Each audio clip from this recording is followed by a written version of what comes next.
है वही लोग सबसे ज्यादा बलात्कारी लोग बैठे हैं। मैं बताती हूँ आप लोगों को, जब आसिफा का बलात्कार हुआ तिरंगा रैली निकाली गई। जब आसिफा का बलात्कार हुआ तब इन लोगों ने कहा कि मतलब उनके एक जाति का रंग दिया गया। अब इस वक्त भी उन लोगों ने एक जाति का रंग ही दिया है। क्यों दलित बेटी कहा जा रहा है? सिर्फ बेटी करके क्यों नहीं बोला जा रहा है? सिर्फ एक दलित नाम से, मुस्लिम नाम से, इस नाम से संबोधित किया जाता है। बेटी कोई भी हो, वो सिर्फ बेटी होती है। आप लोग उसको जाति का रंग देकर ये करने की कोशिश करते हो, मतलब लोगों का माइंड डाइवर्ट करने की, लोगों को बांटने की कोशिश करते हो। आज मैं एक बात यहाँ पर मौजूद सब लोगों से बोलना चाहती हूँ कि एक वक्त था, एक एक्टर सुशांत सिंह राजपूत, जिसके लिए यूपी के लोगों ने, जो यहाँ के मराठी भैया लोगों ने महाराष्ट्र पुलिस को बदनाम किया था, महाराष्ट्र पुलिस के बारे में गलत बोला था। आज उनकी यूपी की पुलिस ने क्या हरकत की है? रातों रात एक बच्ची को पेट्रोल डालकर जलाया गया है। किस लिए जलाया गया? और कहते हैं बलात्कार नहीं हुआ। अगर बलात्कार नहीं हुआ तो पेट्रोल डालकर बच्ची को जलाने की क्या जरूरत थी? आप महाराष्ट्र पुलिस को नाम रखते हो, आपकी पुलिस तो कितने गए गुजरी है, आप उस पर कभी ध्यान देते हो? महाराष्ट्र सरकार को बदनाम करने की कोशिश करते हो, जबकि हर दूसरे दिन यूपी में बलात्कार होते हैं। जाति के नाम पर, गाय के नाम पर लोगों को मार दिया जाता है। और सीबीआई की मांगनी कर रहे हैं। सीबीआई की मांगनी करने वाले लोगों से मैं एक सवाल करना चाहती हूँ, बाबरी मस्जिद ने सुसाइड किया था क्या? ये बात इन्होंने कहा है, सीबीआई की तरफ से आया कि बाबरी मस्जिद किसी ने गिराई ही नहीं है। उस बाबरी मस्जिद को इस बच्ची का केस दिया जा रहा है। जिस सीबीआई ने कहा था, जिस सीबीआई ने आज तक जुनैद को नहीं ढूंढ पाई, वो सीबीआई इस बच्ची को बलात्कार के लोगों को सजा दे पाएगी। सीबीआई भी एक उनका ही तोता है जो बीजेपी सरकार के बोलने पर ही अपनी आवाज खोलता है। तो मैं ये बोलना चाहती हूँ कि जो ये यूपी की जो गवर्नमेंट है, यूपी की जो पुलिस है, इन लोगों से मेरी तरफ से एक बात कहना चाहती हूँ कि आप फंसाना तो यहाँ के आदित्य को चाहते थे, पर आप क्या वहाँ के आदित्य का असली चेहरा यहाँ की जनता के सामने आ गया। आप लोग जो ये हरकतें करते हो, एक जाति के नाम पर बहुजन लोगों को बांटने की कोशिश करते हो, और उसके बाद में आप लोग ऐसे बलात्कार जैसे मुद्दे को दबाने की कोशिश करते हो।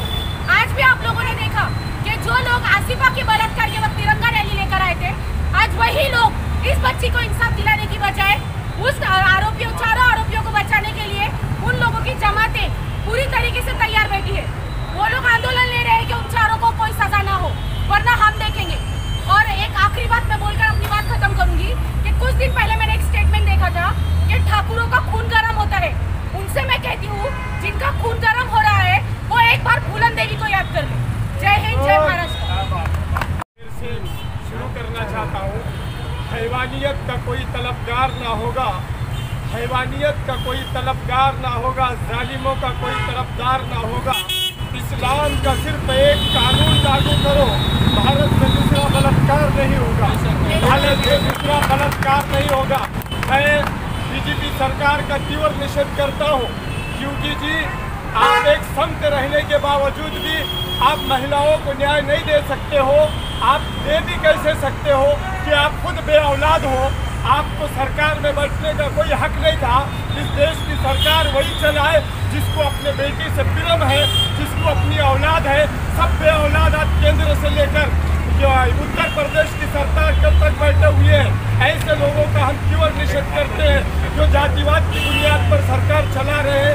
आज भी इलेक्शन हो गए तो जो बहुजन समाज पूरा देश भारतीय जनता पार्टी के विरोध में है, और हम यही चाहते हैं कि हमारे देश की आप दूसरी बेटी पर कोई बलात्कार न हो जाए।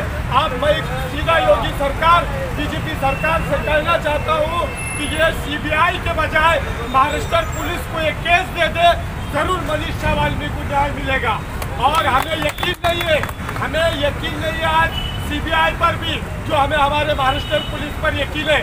आप कहीं उत्तर प्रदेश का मनीषा वाल्मीकि का केस हमारी महाराष्ट्र पुलिस को देकर देखो, उन जालिमों को अगर सजाए मौत न मिली तो मुझे जो चाहे सजा दे दो। मैं योगी सरकार से, बीजेपी सरकार से ये मांग करता हूँ कि मनीषा वाल्मीकि का केस महाराष्ट्र पुलिस को सौंप दिया जाए, महाराष्ट्र सरकार को दिया जाए। मैं ऐसी भारतीय जनता पार्टी जो बेटी बचाओ बेटी पढ़ाओ का एक झूठा नारा देती है, आज उनके आमदार खासदार सभी पर बलात्कारियों का केस चल रहा है। ये महिला विरुद्ध सरकार है, ये महिला अत्याचार सरकार है, जिसको आने वाले वक्त में ज़रूर बहुजन समाज इस देश का मनीषा तिवारी को, मनीषा वाल्मीकि को मानने वाला, कभी ये भारत की बेटी है, आने वाले वक्त में इनको इलेक्शन के जरिए दिल्ली की सरकार हो या यूपी की सरकार हो, ये बदल कर रहकर इनकी एक हत्या हम जरूर करेंगे। और मैं फिर केंद्र सरकार से और यूपी सरकार से, अगर आपने मनीषा वाल्मीकि जालिमों को, दोषियों को सजाए मौत ना दी और उनको जल्द से जल्द गुनाह करके अरेस्ट नहीं किया, तो हम इससे बड़ा आंदोलन सभी बहुजन समाज, सभी जाति धर्म के समाज की तरफ से करेंगे। मैं आपको यहाँ ऐसा विश्वास देता हूँ और मेरी दो बातें यहाँ खत्म करता हूँ। जय हिंद, जय महाराष्ट्र, जय भारत की UP police, UP police, UP police, Bharat की पुलिस कैसी हो, मनीषा वाल्मीकि को, मनीषा वाल्मीकि को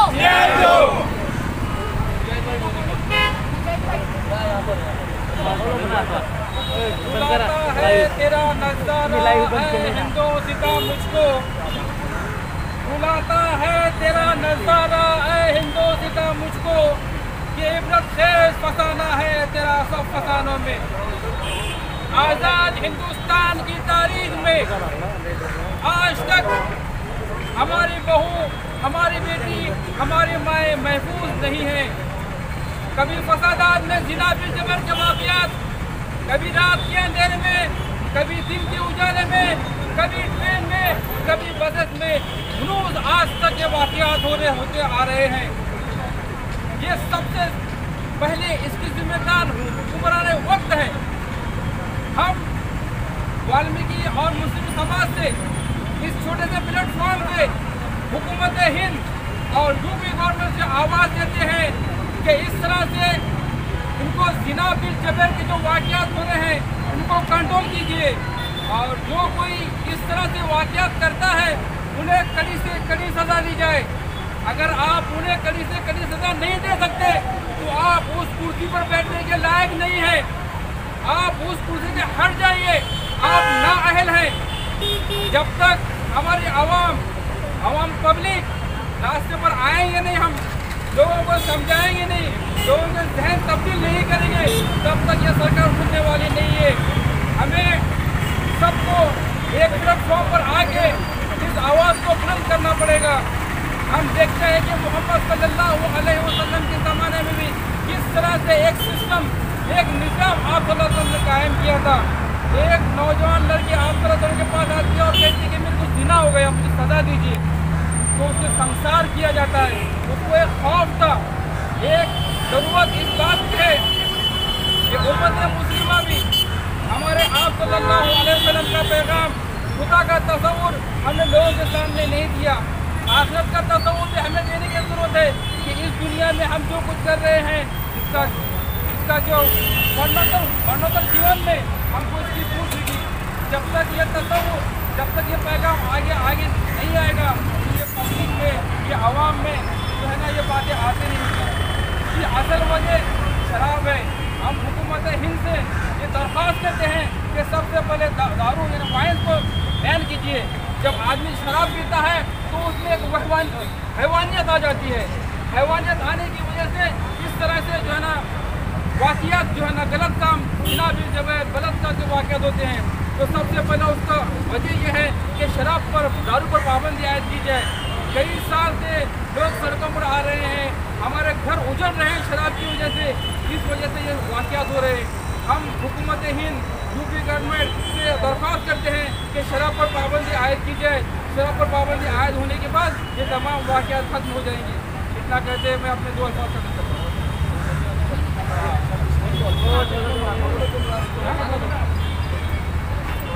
होगा कि निर्भया को सिंगापुर के हॉस्पिटल, माउंट एलिजाबेथ हॉस्पिटल में उसका ट्रीटमेंट करवाया गया।